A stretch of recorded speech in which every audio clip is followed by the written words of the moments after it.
Section 3.5, Derivatives of Trigonometric Functions. To begin with, we have a theorem for the derivative of sine and cosine. The derivative of sine x is cosine x, and the derivative with respect to x of cosine x is minus sine x. Now, if we were to look at the graphs of these two functions, we would hopefully see some nice patterns. So we know that sine and cosine are both periodic. Sine does something like that, continues on, of course, and cosine starts at 1, comes down, okay, something like that. Now, if you notice, where the derivative, or pardon me, where sine has a horizontal tangent, and my graph's not too great, but that is where cosine is 0. Again, graph's a little off. But that is no coincidence. That's based off of that fact. The derivative of sine is cosine. So cosine is the value of the slope at the tangent line of sine. Now, let's actually go ahead and apply this definition. We're not going to go back to that too much. Let's apply the definition. In example 1, find the derivative of f of x equals 5x cubed times sine x. If you notice, this is actually a product rule. Here is our u function, and here is our v.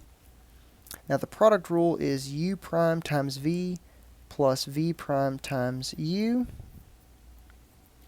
And that is valid when we have a product, taking the derivative of that.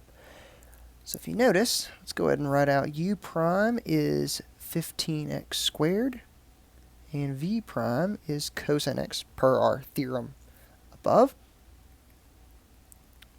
So that f prime of x is u prime, that's 15x squared, times v, which is our sine x, plus v prime, that's cosine x, times u, which was 5x cubed, and I'm going to go ahead and write it as a coefficient. Less confusing that way. And there's our derivative. Now, we could factor this, and I would strongly suggest doing that because there are plenty of times when we want to find critical values and things that this is useful.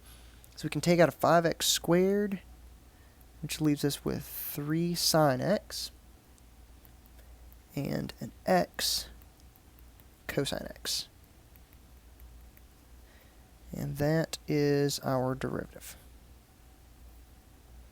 Example 2, find the derivative of f of x equals sine x cosine x. Again, another product rule. U and v. Applying that same definition, we have that f of x equals, well, we'll go ahead and write these over here. U prime is cosine x, and v prime is minus sine x, again, from our theorem. So u prime, so we'll have cosine x, u prime times v, which is cosine x, plus v prime, which is minus sine x, go ahead and put that in parentheses for this, times u, which is sine x.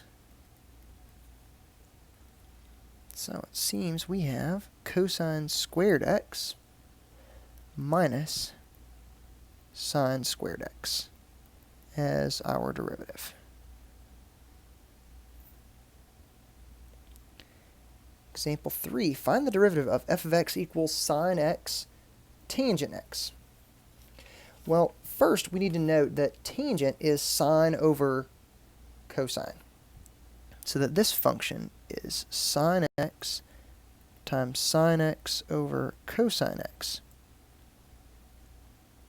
Now, taking the derivative of this would be a bit of a trip because we would have a product and a quotient rule going on.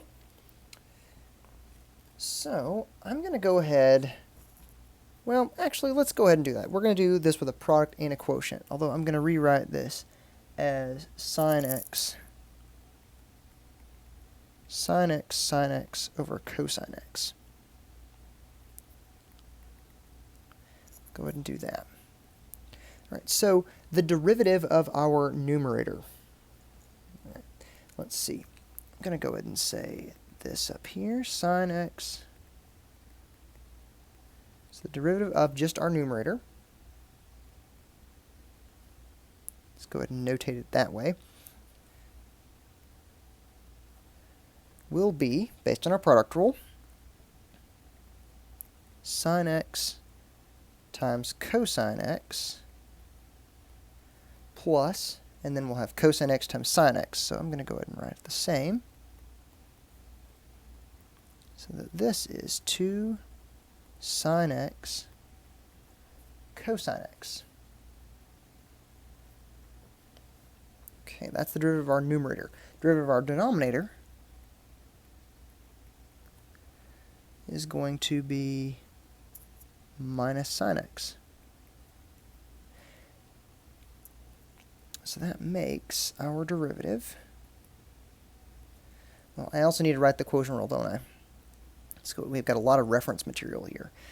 So our quotient rule, u over v, is low d high, so that's u prime times v minus high d low, that'll be u times v prime over low low, or our denominator squared. So this means we're going to have u prime, that's our numerator, 2 sine x cosine x times our denominator, which is cosine, minus our numerator, which is sine squared x, times v prime, okay, which v prime would be minus sine x, all over denominator squared, so cosine squared x. Okay, now we can rewrite that as 2 sine x cosine squared x, that's just writing the first term in the numerator, plus sine cubed x.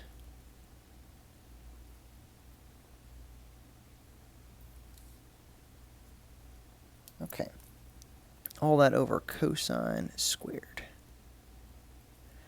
And we can factor the numerator to be a sine x, that'll be 2 cosine squared x plus sine squared all over cosine squared x. And that is our derivative. It's as simplified as that's going to get, I believe. Example 4, find the derivative of f of x equals x plus cosine x quantity multiplied by quantity 1 minus sine x. Again, product rule. U and v. Our u prime will be 1 minus sine x. Our v prime will be 1, nope, not 1, just minus cosine x. So that f prime of x is u prime times v, so 1 minus sine x times v, 1 minus sine x, plus v prime times u, x plus cosine x. Let's see, we could distribute that just a bit. That'd be 1 minus 2 sine x plus sine squared x minus x cosine x minus cosine squared x. And I don't know if it's going to get any simpler than that, so that's how we'll leave it. Example 5, find the derivative of cosine x over 4x squared. Alright, well, this will be a quotient rule, and I've actually got that written up in the corner, so we'll go with that. u prime be the derivative of cosine, which is minus sine, and the derivative of our denominator would be 8x. So that g prime of x is u prime minus sine x times v, so times 4x squared, minus u, which is cosine x, times v prime, which is 8x, all over our denominator squared. Alright. I'm going to go ahead and factor out a 4x. 4x, so that will be, in fact, let's make that a minus 4x, so that we are left with x sine x plus a 2 cosine x all over 16x to the 4. Now that will simplify, of course. Take out the minus 4, the 4x, so this will be minus, let's go ahead and make that minus fraction x sine x plus 2 cosine x, and that would be a 4x cubed.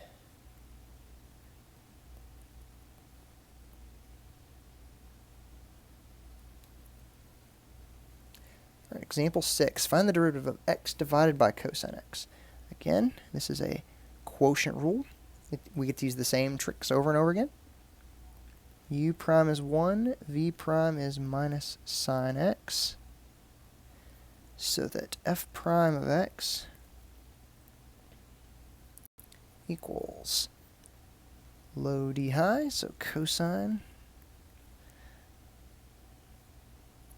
times the derivative, derivative of the numerator, so that's times 1, minus high d low, x times a minus sine x, all divided by low squared, so cosine squared x. Okay, so that would be cosine x plus x sine x over cosine squared x.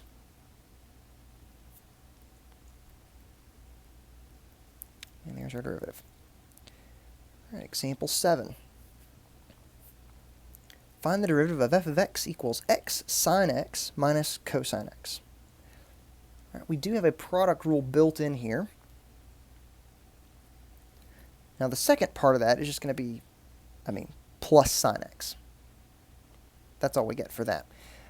All right, so let's go ahead and write this out. We know we'll have our product rule, and the derivative of sine is negative, or cosine is negative sine, turning that from a minus to a plus. Now, here u prime is 1, v prime is cosine x. All right, so that will be x times cosine x plus the v prime times u prime, so that'd be 1. Make sure I'm saying that right. So that we get the first times the derivative of the second, second times the derivative of the first. So we have x times cosine x, so then there'll be sine times 1, so sine. So that would simplify to be x cosine x plus 2 sine x. All right, number 8. The position of a particle is given by s of t equals 2 sine t minus t for t between 0 and 2 pi. At what times is the particle at rest? When it's at rest is when the velocity is 0. So velocity is the derivative of position. So that means we have the derivative s prime is 2 cosine t minus 1. And we're going to set that equal to 0, which means that cosine t is equal to plus 1 divided by 2, 1/2, which we know that is true whenever t is pi thirds or 5 pi thirds. From our unit circle, back in section 1.3. And because we're bounded between 0 and 2 pi, these are the only two values of t where this will occur. All right, number 9, find the derivative of x squared times sine squared x. Now there are two ways to deal with this function. Okay. One is to write it as x squared times sine. We could do that. It would be a product rule with three functions. Or if you did happen to know the derivative of sine squared, which I do, we actually found it earlier, we could actually use that as well. I'm going to go ahead and actually do a product rule with three functions.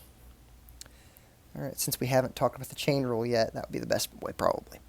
So this is x squared times sine x times sine x. Now we have yet to work with this, but the product rule with three functions is u prime times v times w plus u times v prime times w plus u times v times w prime. So effectively we take the derivative of each one at a time and sum those. So that is going to be 2x sine squared x, because that's the other two functions multiplied, plus x squared cosine x times sine x, taking the derivative of the middle term, and then taking the derivative of the last one, that would be x squared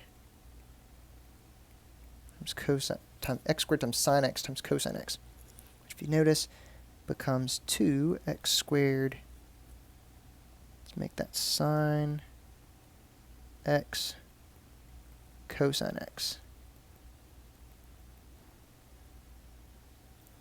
And that is our derivative.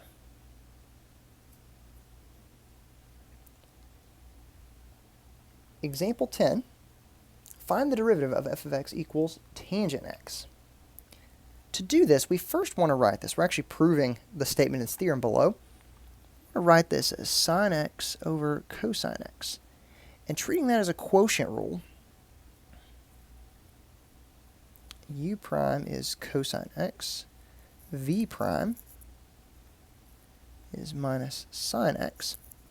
Treating that as a quotient rule, we have got that f prime of x equals low d high, so cosine x times cosine x, minus high d low, sine x times negative sine x,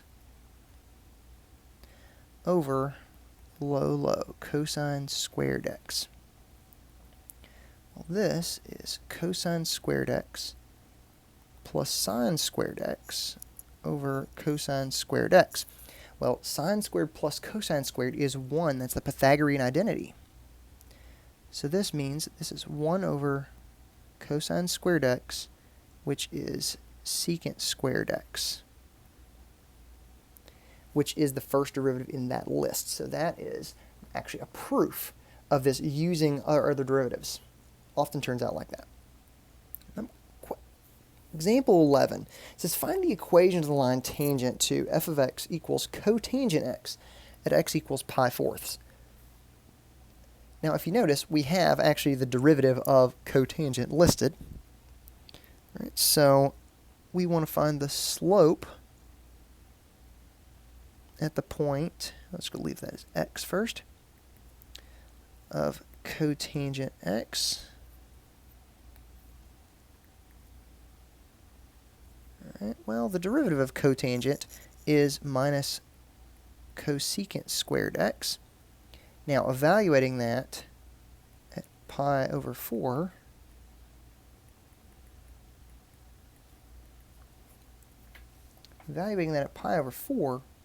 we actually get minus 2. So that is our slope.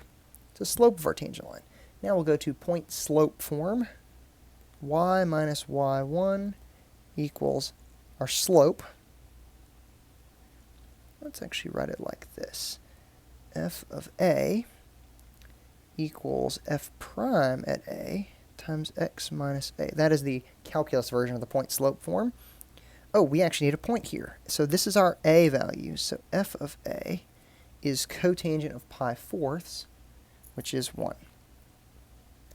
So we have y minus 1 equals minus 2 times x minus pi over 4. Distributing, we have y minus 1 equals minus 2x plus pi over 2. And adding 1, we find the equation of this line is minus 2x plus pi over 2 plus 1. I'm going to leave that as an exact statement. All right, number 12. Find the derivative of f of x equals cosecant x plus x tan x, or tangent x. First one, derivative of cosecant. Not too bad since we've already got that written down as our theorem. Hopefully you wrote that down. That'll be minus cosecant x cotangent x. That's the derivative of this. Now for x tan x, that is a product rule.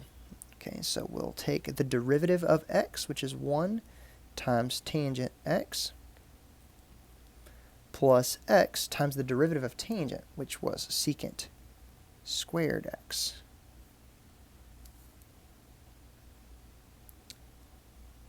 And other than not writing that 1, we can't really simplify that anymore, so we'll just erase that and call it good. There's our derivative. All right, example 13. Find the first 4 derivatives of sine x and cosine x. All right, well, let's write this in this way. So f of x equals sine x. Okay, f prime of x is cosine x. The second derivative would then be negative sine x. And we'll go ahead and start writing this notation. For our third derivative, that would be a minus cosine x. And the fourth derivative of x would then be, well, the derivative of cosine is negative sine, so that would be sine x. Interesting. Now, g of x, cosine x. Well, you notice we're just starting one set later. So this should be minus sine x. The second derivative should be minus cosine x, which it is. Third derivative will just be sine x. And the derivative of sine x is cosine x. These are periodic functions, and their derivatives are actually cyclic. Which leads us to our last couple of questions. Find the 74th derivative of sine x. The 74th derivative of sine x.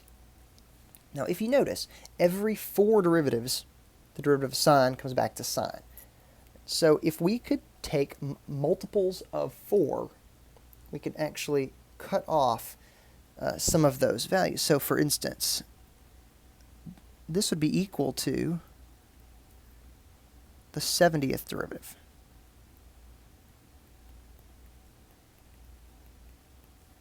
It would be equal to the 70th derivative because we could stop four derivatives earlier.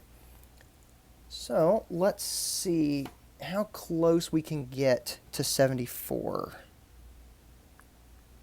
How close can we get to 74? Well, from our division algorithm, that's going to be, let's see, 4 goes into that 18 times with a remainder of 2. Just double check my arithmetic, of course.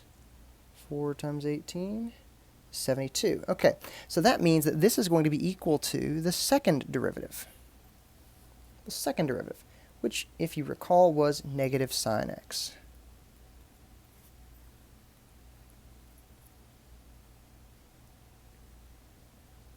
One final question. The position of a particle is given by s of t equals 2 minus sine t. And we're asked to find the velocity, v of pi over 4, and the acceleration at pi over 4, a of pi over 4. And the question is this particle slowing down or speeding up? Now, we know that the velocity is the first derivative, so that would be minus cosine t, and the acceleration is, since it's the derivative of velocity, is the second derivative. So that would be sine t, which tells us that v of pi over 4 is equal to negative 1 over root 2, and a of pi over 4, the acceleration, is equal to 1 over root 2. Alright, now, because the velocity is negative, but it's accelerating positively, that tells us that this particle is slowing down.